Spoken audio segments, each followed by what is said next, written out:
Bien, en la tarde de hoy vamos a hablar un tema muy interesante y más después de todo lo que ha ocurrido durante este año y es cómo controlar nuestra mente en los tiempos de crisis. Y lo primero que tenemos que entender es que la palabra crisis no es algo malo. Crisis significa una oportunidad de crecimiento. Y en este mundo material nunca vamos a encontrar un lugar perfecto para que se acomode nuestro ego falso. ¿Por qué? Porque precisamente el Ser Supremo ha diseñado este plano material con ciertas reglas y una de ellas es Dukalayan Asosatam. Inexorablemente vamos a experimentar sufrimiento, inexorablemente vamos a entender o a realizar que todo esto es temporal. ¿Y por qué lo ha hecho así? Porque hay un mundo que es Susukam Kartuna Vyayam, que es un mundo lleno de alegría, de felicidad espiritual, y hay un mundo que es de naturaleza permanente y es el campo espiritual. Y el Ser Supremo ha generado tanto el universo material como el universo espiritual, con la esperanza de que en algún momento nuestra alma abrace a esta fuente del alma y tenga una relación eterna con él. Y por lo tanto, lo primero que tenemos que realizar es que siempre vamos a estar en crisis de una forma, de otra. Siempre vamos a tener que adaptarnos a estos cambios, a estos retos, a estas situaciones que nos plantea vivir en un cuerpo como estos, vivir dentro de un plano que es temporal, vivir dentro de una situación que no es lo más cómodo para nuestro ser, entendiendo que nuestro ser es Sachit Ananda, es eterno, es consciente y es bienaventurado. Ahora, eh, ¿cómo vamos a hacer este proceso entonces de ayudar a nuestra mente, de ayudar a nuestro ser para que pues podamos crecer, para que podamos trascender, para que podamos aprender de todas las circunstancias de nuestra vida? Lo primero que vamos a ver el día de hoy es por qué debemos controlar la mente. Para aquel que ha conquistado la mente, esta es el mejor de los amigos, pero para aquel que no lo ha hecho, la mente permanecerá como su peor enemigo. Una de las grandes enseñanzas que nos da el Bhagavad Gita, esta obra de filosofía perenne que fue revelada hace 5000 años en el campo de batalla de Kurukshetra en India por el Ser Supremo, por el Señor Krishna, a su amigo y discípulo Arjuna. Y en este capítulo 6 del Bhagavad Gita, en el cual se describe el Dhyana Yoga o las técnicas precisamente para controlar la mente a través de la práctica del yoga, se explica el por qué debemos controlar la mente. Todos queremos establecer relaciones de corazón a corazón con los demás, todos queremos tener relaciones basadas en el aprecio, basadas en la gratitud, basadas en el amor. Y todos le huimos a tener enemigos, a nadie le gusta tener enemigos. Ahora imagínense tener un enemigo que se convierte en nuestro peor enemigo y además de eso que vive en nuestra propia casa. Porque en los Vedas se explica que este cuerpo humano es Navadvara, es una ciudad de 9 puertas.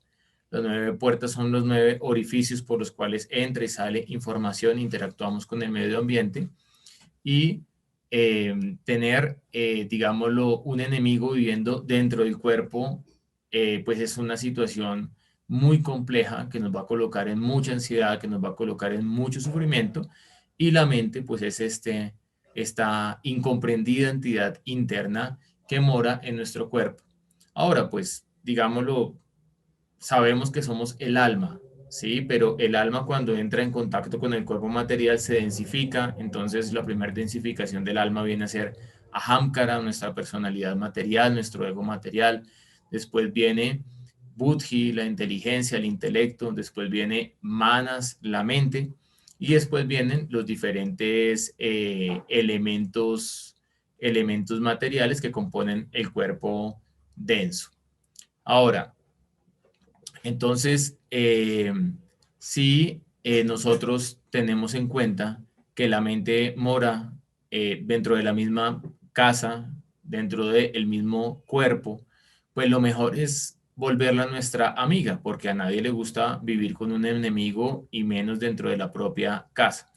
Pero para hacer nuestra mente amiga tenemos que domesticarla, tenemos que precisamente generar una relación, generar un vínculo, como cuando tú vas a tener una relación con una pareja, entonces tú empiezas a dar algún detalle, tal vez un chocolatín, tal vez unas flores, tal vez un detalle especial, y poco a poco esa persona empieza a volverse amistosa y empieza a encariñarse contigo, y cuando ya hay cariño y amistad, pues ya es más fácil establecer un vínculo, una conexión. Y en el momento en que tal vez uno ya se casa y tiene un matrimonio y una familia, se explica que la esposa hace parte de su propia alma y que ambas almas se conectan y son dos almas viviendo en cuerpos diferentes, pero en última instancia se empiezan a convertir en una sola persona. Lo mismo pasa con la mente. ¿Por qué? Porque en el mismo Bhagavad Gita el Señor Supremo dice, de los sentidos yo soy la mente. Eso quiere decir que la mente también es de naturaleza divina cuando es controlada a través de la inteligencia espiritual. Y así como la mente nos puede alejar de lo divino, nos puede alejar de la espiritualidad, nos puede alejar de tener una vida en armonía, la mente también nos puede acercar y nos puede ayudar en nuestro proceso de elevación de la conciencia. Ahora, ¿qué es la mente? La mente es la board del computador. Y pues ustedes saben, uno puede tener un muy buen computador, una muy buena máquina, y puede tener una muy buena pantalla, y puede tener un muy buen teclado, y puede tener unos buenos monitores de audio, pero en el momento en que uno no le falló el computador y uno lo lleva al técnico y el técnico le dice, se le dañó la board al computador, prácticamente compra otro computador porque se dañó la parte más importante y sin la board no funciona nada en el computador. Si de repente uno le dicen se le dañó una tecla del computador, uno va a cambiar la tecla y el computador funciona. O incluso sin esa tecla, el computador puede funcionar.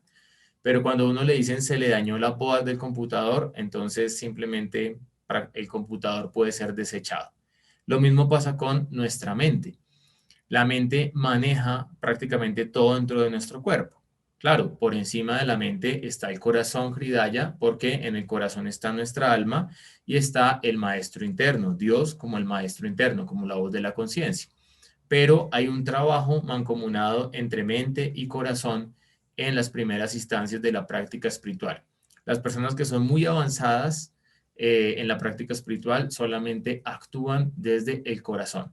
Pero para nosotros que somos neófitos en la práctica del yoga, los maestros nos han recomendado que tengamos en conexión y en armonía la mente con el corazón, en equilibrio la mente con el corazón. Y la mente, podríamos decir que es un sentido y también es el que controla los otros sentidos, es el sentido superior, por así decirlo.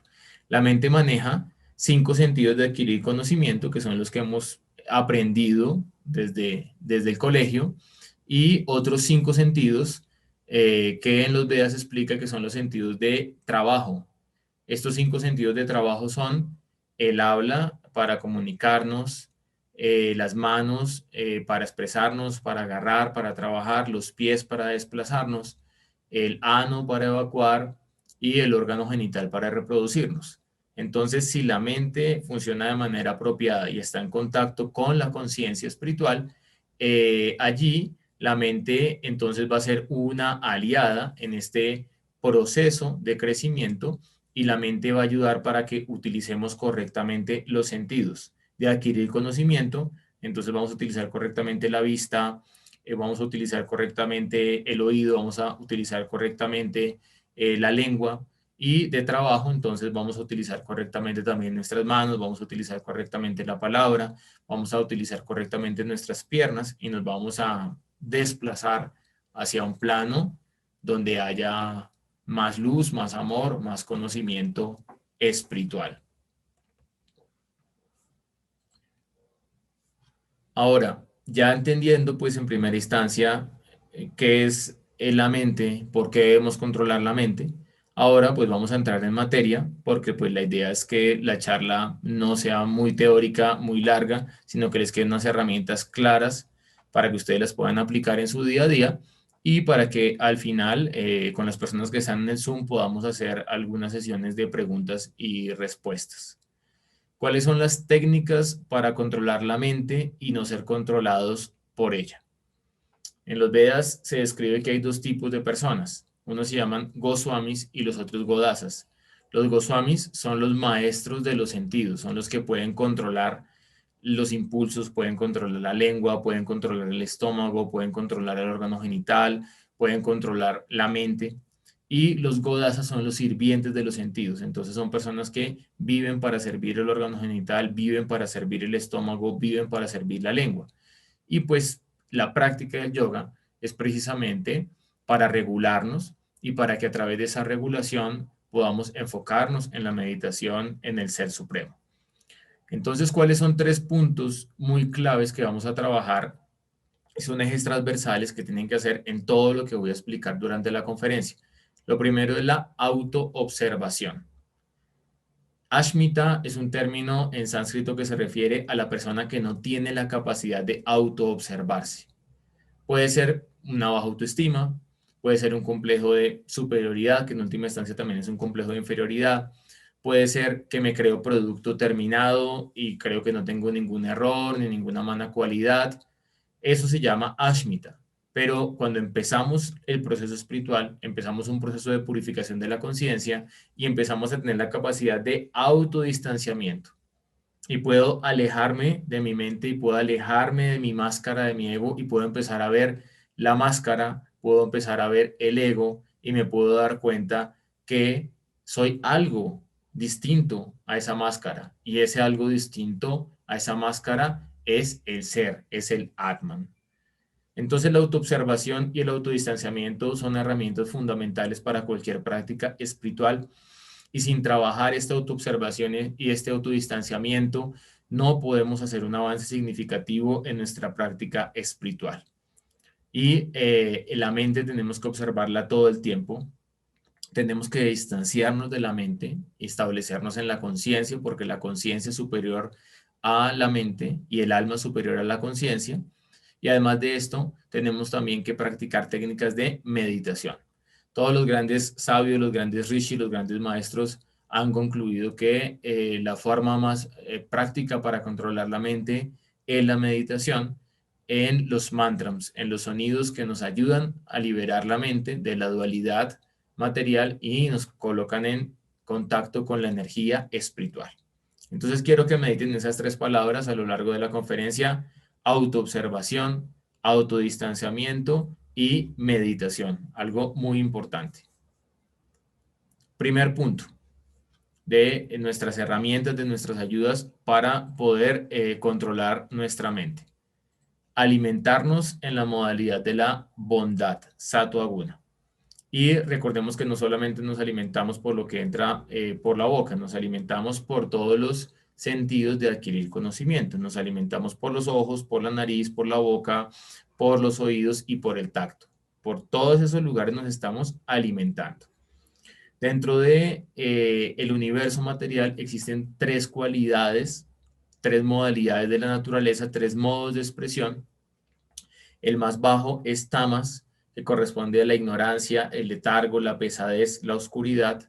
El siguiente es rayas, que corresponde a la pasión, el cambio, el movimiento y la rudeza.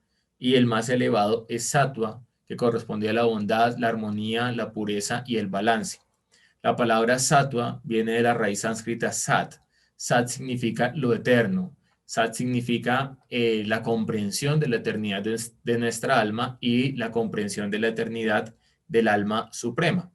Y para precisamente establecernos en esa comprensión, tenemos que llevar una vida sádvica, es decir, una vida en la cual nos alimentamos en la bondad, porque ese alimento en la bondad nos va a llevar a la armonía, nos va a llevar a la pureza y nos va a llevar al balance. Es ilógico pensar que yo puedo estar haciendo cualquier cosa con mi mente, escuchar cualquier tipo de sonido, comer cualquier tipo de cosa, proferir cualquier tipo de palabra, pero cuando me voy a sentar a meditar, voy a alcanzar el nirvana, voy a alcanzar la perfección, voy a alcanzar la ecuanimidad mental. No, porque el resultado de mi meditación que hago media hora, una hora, 2 horas, 3 horas al día, de acuerdo a mi dedicar, a mi cualificación, eso depende del resto de actividades que haga a lo largo del día. No puedo pretender que si de repente estoy viendo películas con alto contenido de violencia, me voy a sentar a meditar y solamente voy a ver imágenes de armonía, de balance, de espiritualidad en mi mente, porque esas improntas que generan estas películas de violencia van a generar un efecto en mi psiquis y ese efecto se va a reflejar cuando yo intente practicar meditación. Por lo tanto, para poder meditar, para poder hacer una práctica correcta, yo tengo que intentar el resto del día eh, alimentarme de la mejor forma posible y eso es alimentarme en sattva guna, alimentarme en la bondad. Y esto nos va a requerir un gran trabajo inicial. Este trabajo inicial, entonces, se llama dentro de la filosofía védica anukulia y pratikulia o aceptar y rechazar. ¿Por qué? Porque para empezar no es fácil, eh, tener, digámoslo, de forma natural una disposición solamente a la modalidad de la bondad. Y más, digámoslo, nosotros que pues nacimos en unas condiciones que no son las más favorables para una práctica espiritual y que no estamos en un medio ambiente muy favorable para nuestra práctica espiritual. Por lo tanto, pues es muy importante que nosotros eduquemos a la mente a través de la disciplina y a través de tener un hábito. Se explica que todos tenemos una naturaleza eterna, ¿sí? Como sirvientes de Dios, y tenemos una naturaleza condicional de acuerdo al lugar en que hemos nacido, de acuerdo a nuestro sexo, de acuerdo a nuestro género, de acuerdo a la familia en la cual, digámoslo, nos hemos desarrollado, de acuerdo a nuestra educación, de acuerdo a nuestra cultura. Todo eso nos genera una naturaleza condicional. Pero el hábito puede cambiar esa naturaleza condicional. Y si nosotros hacemos unos hábitos gradualmente, vamos a pasar de tamas, de la modalidad de la inercia, a rayas, a la pasión, y después de rayas a sattva, a la bondad. Y allí en sattva vamos a tener una plataforma adecuada para practicar las técnicas de meditación y para que en algún momento, cuando la divinidad así lo disponga, podamos eh, establecernos en el plano de la bondad pura o de la bondad trascendental, que es el último objetivo en la práctica del yoga llamado samadhi. Ahora, para educar la mente, para domesticar la mente, ¿sí? Para ayudar la mente, tenemos que hacer aceptación y rechazo. Y para esto, pues tenemos que aceptar solamente lo que nos favorece en nuestro crecimiento físico, mental, espiritual, emocional, y tenemos que dejar de lado las cosas que no nos favorecen en este crecimiento. Y allí cada uno tiene que hacer discernimiento y lo que explicaba en el principio, autoobservación, algo muy importante, auto, capacidad de distanciamiento y meditar. Tenemos que meditar en qué estamos escuchando, porque el escucha es el sentido más poderoso que existe. El sonido es lo más poderoso que existe. Todo el universo se crea a través del sonido Om y todo el universo se destruye cuando el señor Shiva está tocando su tambor y empieza la danza de la destrucción y se destruye todo el universo. El sonido es muy poderoso. Ya se ha comprobado científicamente que incluso una persona en estado comatoso, cuando ya se desconectan por completo sus ojos, su nariz, su sentido del tacto, su lenguaje, aún el oído sigue funcionando y el oído sigue en conexión con el ser. El oído es el único, el último sentido que se desconecta, por ejemplo, cuando está partiendo de este cuerpo material. Por lo tanto, lo primero que tenemos que analizar es con qué nos estamos alimentando a nivel auditivo. ¿Nos estamos alimentando con sonidos en la modalidad de la bondad o nos estamos alimentando con chismes? ¿Nos estamos alimentando con música en la modalidad de la bondad o nos estamos alimentando con reggaetón? ¿Nos estamos alimentando con conocimiento espiritual o nos estamos alimentando solamente con noticias mundanas? Y allí pues tenemos que hacer aceptación y rechazo y gradualmente irnos conectando, irnos alimentando con estas improntas que nos van a llevar a establecernos en la modalidad de la bondad y es escuchar Shabdabrahma, sonido espiritual a través de los mantras, a través de este tipo de conferencias que nos ayudan a despertar nuestra conciencia y a través de los sonidos de la naturaleza que nos recuerdan nuestra esencia como habitantes eternos del bosque en el mundo espiritual o en conexión con la naturaleza, con Vrindavan Dham. Por otra parte, tenemos el sentido de la vista y tenemos que alimentarnos entonces con imágenes en la modalidad de la bondad. Por esto, dentro de la filosofía del yoga, siempre se utilizan diferentes altares de meditación y se utiliza la meditación en los devadatas, en las deidades, para que uno pueda tener un atisbo del aspecto personal de Dios y para que uno pueda purificar su sentido de la vista. Y tenemos que rechazar aquellas imágenes que nos generan perturbación. En la ciencia del Vastuvidya, que es todo el conocimiento de la organización de los espacios dentro del conocimiento de los Vedas, se explica, por ejemplo, que uno no debe tener en su casa imágenes de personas sufriendo, imágenes violentas, imágenes con sangre. Y yo me acuerdo que mi padre, no sé por qué, porque pues él no le gustaba el toreo y nunca fuimos a una plaza de toros, pero él tenía unos cuadros de toreo. Y apenas yo recibí este conocimiento, pues él ya no los estaba utilizando. Yo lo que hice fue sacarlos de la casa, porque pues un cuadro en el cual hay un animal con unos chuzos que lo están torturando, eso genera una impronta de sufrimiento y una impronta de tortura y eso perturba la mente. Por otra parte, lamentablemente, digámoslo, la mayoría del cine moderno es cada vez más carente de contenido, cada vez más carente de buenos diálogos, cada vez más carente de desarrollar un tema y está muy cargado de muchas imágenes y también de muchas imágenes de violencia o de muchas imágenes con alto contenido sexual. Y por lo tanto, si yo empiezo a ver todo eso, entonces esas improntas llegan a mi cerebro se perturba y empiezan las fluctuaciones de la mente a llevarme hacia la pasión o hacia la modalidad de la ignorancia. Un ejemplo de esto, hicieron un estudio de los asesinos en serie en Estados Unidos y llegaron a la conclusión de que muchos de ellos eran niños que cuando eran niños tenían dos cosas. Uno, jugaban videojuegos con altos contenidos de violencia o dos, les gustaba torturar animales. Eso fue un estudio que hizo la CIA durante mucho tiempo, intentando, pues, digámoslo, prevenir este tipo de asesinatos que pues se dan en muchas partes del mundo, pero que ustedes saben que se han dado en Estados Unidos, en escuelas, en lugares públicos, y por lo que allá las personas tienen fácil acceso a las armas de fuego. Entonces miren cómo aparentemente un niño está jugando un videojuego y no está haciendo nada malo, pero si él todo el tiempo está jugando un videojuego de violencia, de sangre, de matanza, esas improntas están contaminando su conciencia y esa conciencia va a ir hacia la modalidad de la ignorancia.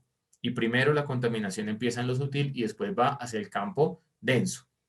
Por lo tanto, tenemos que alimentarnos a través de los ojos con imágenes en la modalidad de la bondad. Ahora, hablar, que sería el otro sentido que vamos a explicar el día de hoy. Eh, en los Vedas se explica que hay diferentes tipos de austeridades y la austeridad del habla es proferir palabras que sean veraces, que sean ciertas, que no agiten de forma innecesaria a los demás y recitar continuamente las escrituras sagradas, los mantras védicos, los sonidos para el alma.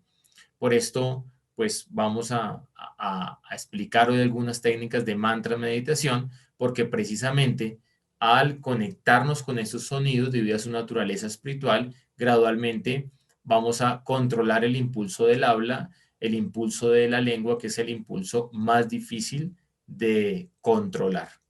Y por otra parte, alimentándonos con alimentos que no vengan del sufrimiento, que no vengan de asesinar a los animales, que no vengan de ultrajar la madre tierra. También estos alimentos en bondad van a ayudar a que nuestra mente se establezca en la modalidad de la bondad, que es el primer punto para tener un control de la mente. Nutrirnos, alimentarnos en sattva, en la modalidad de la bondad. Vamos a ver ahora el segundo punto, y es ubicarnos en el aquí y en el ahora. Hay una técnica muy común que se utiliza ahora que se llama mindfulness y pues se basa en unos científicos que estudiaron las técnicas de meditación de los monjes budistas. Pero podríamos decir que pues es muy bueno que estén adoptando esta técnica, de que le hayan hecho conocer a muchas personas a nivel mundial, pero ellos no están inventando nada de esto. ¿Por qué? Porque hace 5.000 años en el Bhagavad Gita, en el capítulo 6, el texto 27, describe el mindfulness. Allí el Ser Supremo explica, de donde sea y de donde quiera que la mente deambule debido a su naturaleza vacilante e inestable, yo debo apartarla y ponerla bajo el control del ser. Eso es mindfulness, es conciencia plena. Es aprender a vivir en el aquí y en el ahora, que en última instancia es el único momento que existe. La naturaleza espiritual está relacionada con un concepto eterno del tiempo y con un eterno tiempo en el cual el Ser Supremo tiene relaciones con los seres que han alcanzado la realización espiritual. Mientras que en el mundo material, el condicionamiento del alma hace que dividamos el tiempo en pasado, en presente y en futuro. Cuando estamos en el presente, de nuevo estamos en sattva, estamos en la modalidad de la bondad y tenemos un criterio para poder actuar de forma correcta en el aquí y en el ahora. Cuando estamos en el pasado, estamos relacionándonos con tamas, con la modalidad de la ignorancia, con la inercia, estamos con el pasado, ¿sí?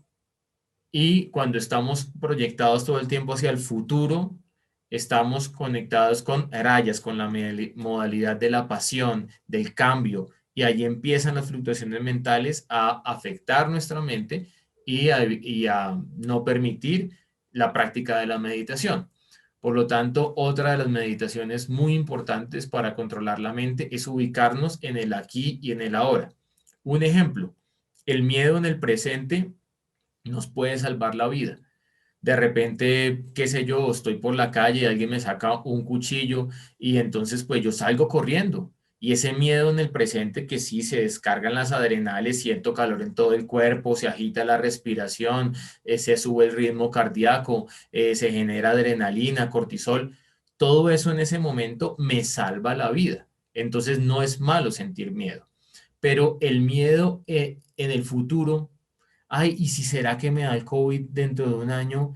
¿Y será que me voy a morir? ¿Y será que no vuelven a abrir el aeropuerto? ¿Y será que el año entrante de cuarentena de nuevo? Todo ese miedo en el futuro lo que hace es que altera mi sistema inmunológico y yo empiezo, digámoslo, a tener una deficiencia energética, porque el sistema inmunológico más o menos gasta el 4% de la energía del cuerpo, es un sistema de ahorro de energía, pero cuando el sistema inmunológico se activa, gasta 20-30% de la energía del cuerpo.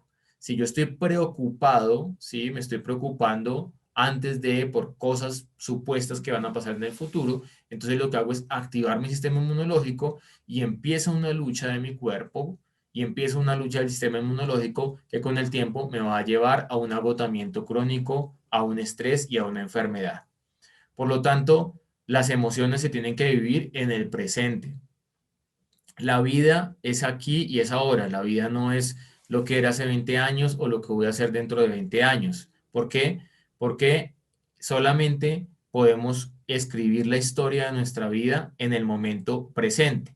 Ahora, No quiero decir con esto que uno no tenga una visión histórica. La historia es importante. ¿Qué es la historia? El análisis del pasado para poder comprender el presente y para poder proyectar el futuro. Un ejemplo práctico. A mí me falta mucho para alcanzar la realización espiritual. Estoy a vidas de alcanzar la realización espiritual. Y de repente yo podría decirme, no, no veo un avance significativo en mi práctica de yoga. Pero si yo miro lo que yo era hace 10 años, voy a ver que soy una mejor persona en este momento y las personas que están a mi alrededor también lo pueden percibir. Por lo tanto, ese análisis histórico me ayuda para tener entusiasmo y para seguir avanzando en mi práctica espiritual. O de repente, qué sé yo, uno es padre de familia y uno tiene que planear, entonces, cómo va a ser la educación de sus hijos y si tengo que tener una vivienda y si voy a hacer un crédito bancario, pues tengo que tener una planeación de mis recursos y que esos recursos sean sostenidos a lo largo del tiempo. Eso no está mal. Lo que está mal es vivir en exceso en el futuro o vivir en exceso en el pasado. Eso está mal. ¿Por qué? Porque eso simplemente es un ladrón de energía que nos permite vivir en el presente. Entonces, son las personas que están todo el tiempo eh, eh, no integradas, con falta de integración. Están transportándose al trabajo y están pensando en el almuerzo. Llegan a la hora del almuerzo y están pensando en el trabajo. Después se sientan frente al computador a trabajar y están pensando en la relación con la esposa. Después llegan por la noche y están con la esposa y van a compartir la vida sexual y están pensando en la cuenta que tienen que pagar mañana porque le cortan los servicios. Y en última instancia no hace bien nada, no hace bien ni el trabajo, ni la vida sexual, ni hace bien el transportarse, ni hace el bien descansar. Y en última instancia, pues simplemente termina frustrado y termina enfermo. Ahora, cuando uno está en el presente, cuando uno está en el aquí y en el ahora, todas las actividades son más exitosas, porque uno está concentrado, como lo que me pasa en este momento en la conferencia. En este momento hay 40 personas conectadas en el Zoom, acá en las redes hay más personas y yo no puedo estar pensando, ay, ¿qué me va a pasar ahora? Y entonces, ¿qué voy a hacer mañana? Y, ay, cierto que hace 20 años, entonces cualquier cosa, no, porque eso me va a generar una desconexión y la mente va a empezar a divagar y ustedes van a decir, Kripa está desconectado, Kripa se le fue la onda, Kripa no está concentrado en lo que está diciendo. Por esto, debido a que la mente es inestable, chánchala y ella viaja todo el tiempo al pasado o al futuro y la mente viaja más rápido que la velocidad de la luz, la mente es súper rápida, entonces allí tengo que recordar la instrucción del Señor Krishna. De donde quiera que la mente divague debido a su naturaleza fluctuante, inestable, debo traerla y colocarla bajo el control del ser, en el aquí y en el ahora, que es el único momento que existe. El tercer consejo para controlar la mente en estos tiempos de crisis: ser regulados en nuestros hábitos. En el mismo capítulo 6 del Bhagavad Gita del Dhyana Yoga, es un capítulo muy importante para los que quieren tener más herramientas para controlar la mente. Lo pueden encontrar ahí en internet, en vedabase.com. Ahí está el Bhagavad Gita completo con sus significados. Dice el texto 17: la práctica del yoga destruye todas las miserias materiales de quien es moderado en su alimentación y en su recreo, en su descanso, equilibrado en su trabajo, regulado en el sueño y en la vigilia. Nadie puede convertirse en un yogi si come mucho, si come muy poquito, si duerme en exceso, si no duerme lo suficiente. ¿Ok? Para todo tenemos que buscar tiempo. Eso es algo muy importante y tiempo de calidad. O sea, de nada sirve que estés con tu esposa 5 o 6 horas al día si cuando te sientes a hablar con ella te pones a ver el celular, no la miras a los ojos, no hay un intercambio, no hay una comunicación. Es mejor que estés con tu esposa 1 o 2 horas, pero de calidad, estando en el aquí, en el ahora, estando en el presente. Estar con los hijos, muchos padres ahora lo mismo. Los niños están jugando en el parque, los papás en el celular, los papás distraídos. No, tiempo de calidad con los hijos, tiempo de calidad con la pareja, tiempo de calidad en el trabajo. Les aseguro, si uno está en el presente, a uno le rinde muchísimo el trabajo. La gente dice, uy, es que estoy desbordado, es que tengo mucho trabajo, es que no me queda tiempo libre. ¿Por qué? Porque la mente está distraída. Pero cuando la mente se concentra, a uno le rinde más la actividad que está haciendo. Un ejemplo práctico. Hace unos años yo me demoraba más o menos preparando una charla unas 4 horas. En este momento yo preparo una charla en 30 minutos. ¿Por qué? Porque cuando me siento a preparar lo que voy a hablar, estoy concentrado en lo que tengo que decir y eso hace que me rinda el tiempo. Y cuando me rinde el tiempo y termino mi trabajo rápido, entonces puedo darme tiempo para mi recreación. Entonces voy a jugar baloncesto, voy al gimnasio, voy a caminar y así tengo un equilibrio, un balance de no ser un vago y estar todo el tiempo en recreación, pero tampoco ser un esclavo del trabajo y pues simplemente soñar con una pensión que lo más probable es que no vaya a llegar o que cada vez alargue más el tiempo de pensión. Por lo tanto, tenemos que hacer un horario de actividades, tenemos que intentar cumplirlo. Obviamente dejamos un tiempo flexible porque no somos los controladores, el controlador es el ser supremo, pero es importante que dividas tu tiempo y que tengas tiempo de calidad para descansar. Súper importante porque en el descanso es que se detoxifica el sistema nervioso y si no haces ese tiempo de descanso de calidad, no se detoxifica el sistema nervioso y se desequilibran los neurotransmisores que son los que regulan todos los ritmos circadianos que te permiten tener una buena calidad de vida. Entonces, buena calidad en el descanso, buena calidad y tiempo en la alimentación y cuando te alimentas estás concentrado en el sabor de los alimentos, en agradecer a Dios por los alimentos y estás visualizando cómo ese alimento entra a tu cuerpo y se convierte en Viria en energía vital, se convierte en tellas, en prana, en ollas, en las energías vitales que te permiten tener una buena salud. Tiempo de calidad en el trabajo para que te rinda el trabajo y para que no estés todo el tiempo colgado con mil cosas que estás procrastinando, sino que puedas cumplir con tu horario de trabajo.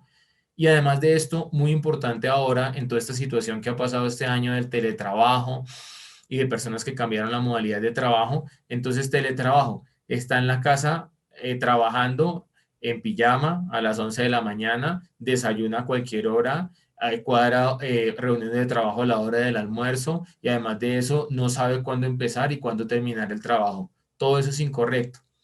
Me acuerdo cuando empezó la pandemia que cuando hubo el aislamiento en la parte más fuerte, un amigo músico, y pues los músicos literalmente, la mayoría perdieron su trabajo. Entonces yo le decía, ¿qué estás haciendo? Y él me decía, no, normal, me levanto a las 6 de la mañana, me baño, salgo a hacer actividad física o salgo a caminar, después llego, hago mi desayuno, después me siento a estudiar 2 horas de instrumento, después hago el almuerzo, tengo una rutina normal porque hay muchos amigos músicos, él me decía, que entonces dicen, ay, no hay trabajo, no tenemos dónde tocar, cerraron todos los sitios, cerraron, no hay conciertos, entonces me voy a quedar acá en pijama hasta las 11 de la mañana, desayuno a cualquier hora, duermo a cualquier hora, hago cualquier cosa y allí empieza el desequilibrio de la mente y la mente se va hacia tamas, hacia la modalidad de la ignorancia.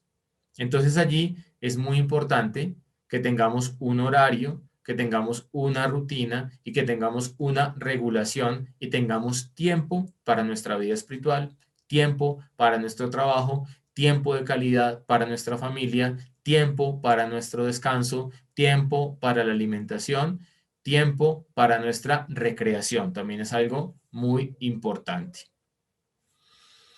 El cuarto punto, ser tolerantes es el punto más importante que tenemos que aprender en toda la situación que estamos viviendo. Más o menos, más del 90-95% de las cosas que suceden a tu alrededor no las vas a poder cambiar. Entonces no pierdas el tiempo peleando con el presidente o con la alcaldesa porque tú no tienes el poder en tus manos de tumbar al presidente, de tumbar a la alcaldesa. No pierdas el tiempo peleando con las mafiacéuticas que están haciendo lo de la vacuna, porque lo más probable es que tengamos que vacunarnos en algún momento. No pierdas el tiempo peleando con cosas que no puedes cambiar y con querer cambiar a los otros.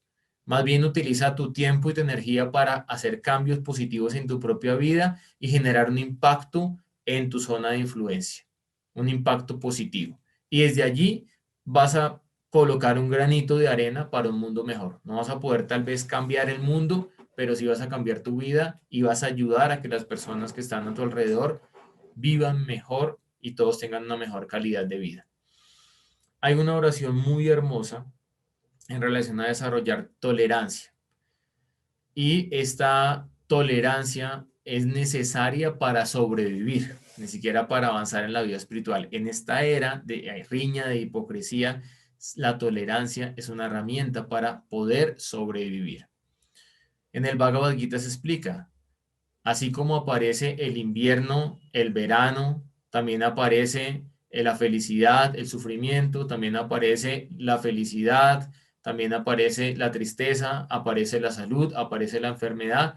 Todo ello es temporal y por lo tanto tienes que aprender a tolerarlo sin perturbarte. Y hay una oración muy hermosa para desarrollar tolerancia y para desarrollar criterio, discernimiento. Esta oración se le adjudica originalmente a San Francisco de Asís, pero pues estudios recientes han dicho que esta oración la creó un teólogo, el doctor Reynolds, y se utiliza o se hizo muy famosa porque lo utilizan en los grupos de NA, de Narcóticos Anónimos y de Alcohólicos Anónimos, de AA, y es Dios, concédeme la serenidad para aceptar las cosas que no puedo cambiar, ser tolerante, valor para cambiar las que puedo, lo que me corresponde a mí y a mi campo de influencia, y sabiduría para reconocer la diferencia, qué es eterno, qué es temporal, cómo me relaciono con lo eterno, cómo me relaciono con lo temporal, qué puedo cambiar, qué no puedo cambiar y tengo que tolerar, y desde esta sabiduría tener un criterio y tener una paz mental y no estarme desgastando por causas fantasmales que simplemente son ladrones de energía. El quinto punto es ser agradecidos. Entonces la gratitud da sentido a nuestro pasado, trae paz al presente y crea una visión para el mañana, para el futuro. Una persona que no tiene conocimiento espiritual puede ver el karma como bueno o malo. Karma bueno, karma malo. Cuando estudiamos la astrología, entonces hay unos aspectos negativos en la carta de alguien, unos aspectos positivos, unas casas benéficas, unas casas maléficas, unos planetas que generan, digámoslo, aspectos favorables en la vida, otros planetas que generan sufrimiento en la vida de las personas. Entonces una persona puede quedarse solamente viendo esta relatividad. Pero una persona que busca la luz divina, que busca la trascendencia, que busca el amor universal, él ya no se va a quedar viendo solamente los opuestos, porque son las dos caras de la misma moneda. Él va a ver el karma no como una víctima, no como un victimario, sino como un aprendiz. Entonces, en cambio de decir, terrible la situación del coronavirus, terrible lo que está pasando, terrible la cuarentena, vamos a decir, Dios mío, ¿qué quieres que aprenda a través de esa situación que ha llegado a mi vida? ¿Qué quieres que aprenda a través de la muerte de un ser querido? ¿Qué quieres que aprenda a través de este divorcio? ¿Qué quieres que aprenda a través de esta enfermedad? Porque en última instancia, el Ser Supremo es Suhrit, nuestro amigo, nuestro benefactor, nuestro bienqueriente. Él nunca va a hacer algo en contra de nosotros. Simplemente nosotros estamos sufriendo o disfrutando del resultado de nuestro karma previo. Entonces, Dios no es malo, ¿sí? Yo no soy la víctima. Yo no soy feo. Yo no soy el ejecutor de la acción. Yo tampoco soy un victimario. ¿Qué soy yo? Un aprendiz. Para eso estamos en este mundo material, para aprender. Y cuando yo me ubico en la posición real de ser un aprendiz, entonces allí agradezco por todo lo bueno y por todo lo malo que llega a mi vida. Y a través de ese agradecimiento, que es una oración que me da energía, la oración de pedir, Dios mío, dame pan, Dios mío, dame plata, Dios mío, dame una esposa, Dios mío, dame trabajo, Dios, dame. Entonces es una oración que resta energía. En cambio, la oración de agradecer, Dios, gracias, me da lo que necesito, mis herramientas son perfectas, mi karma es perfecto, es lo que yo necesito en este momento para trascender y para aprender una hermosa lección en la vida. Cuando yo agradezco por el karma, allí empiezo a transmutarlo. Cuando yo agradezco por las situaciones desfavorables que llegan a mi vida, allí entiendo el por qué y el para qué. Y en ese momento, entonces se devela toda esta ilusión mundana que no me permite ver el por qué y el para qué. Y detrás de todo esto que pasa en mi vida, simplemente voy a ver Smita Krishna, la dulce sonrisa de Dios que me está invitando hacia una positiva y progresiva inmortalidad. Y el último punto, para no aburrirlos más y para terminar la charla y dejar un espacio para sus intervenciones o sus preguntas, es establecernos en el ser. Como les decía, por encima de los elementos densos, la tierra, el agua, el fuego, el aire y el éter, se encuentra la mente. Por encima de la mente se encuentra la inteligencia, por encima de la inteligencia se encuentra la conciencia, y la conciencia es una manifestación del ser, del Atman, de la energía espiritual que está en nuestro corazón y está en el corazón de todas las entidades vivientes. Entonces quiero que hagamos esta meditación juntos y que cantemos este mantra en sánscrito y también en español para terminar nuestra charla del día de hoy. Voy a explicarlo. Brahma Bhuta Prashanatma Nasochatina Kanshati Sarma Sarvesu Bhutesu Mabhaktin Labate Param. Cuando yo logro establecerme en el ser, cuando logro establecerme en el Atman, en la energía espiritual, en lo que realmente soy, yo soy el alma. Entonces, ¿qué pasa?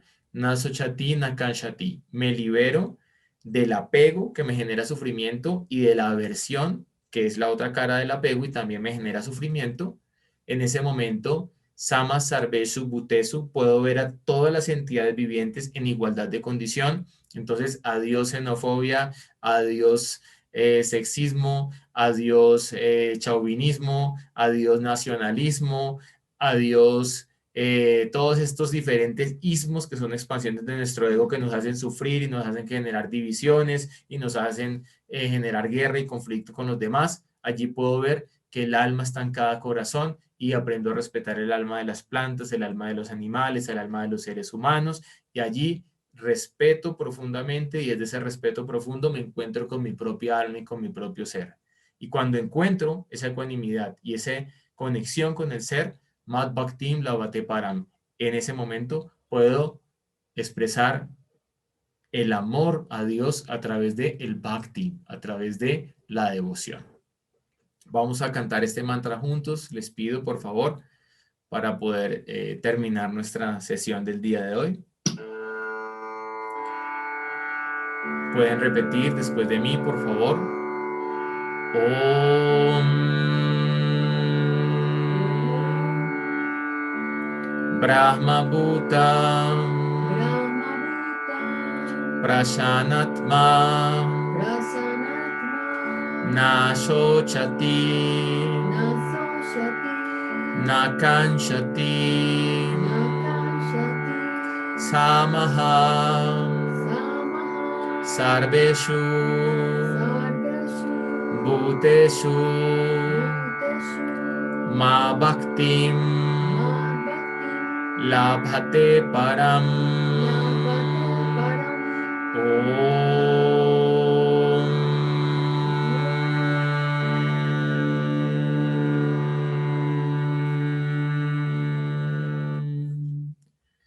Al realizar mi posición constitucional como energía espiritual pura, podré comprender a Dios.